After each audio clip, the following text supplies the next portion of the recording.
You ask Tiger to solve. This deals with linear equations with one unknown. The final result is y equals -16. Let's solve it step by step. Swap sides. Isolate the y. Divide both sides by -2. Cancel out the negatives. Simplify the fraction. Move the negative sign from the denominator to the numerator.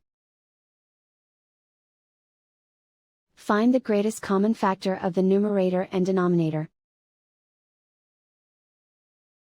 Factor out and cancel the greatest common factor. And so the final result is y equals -16.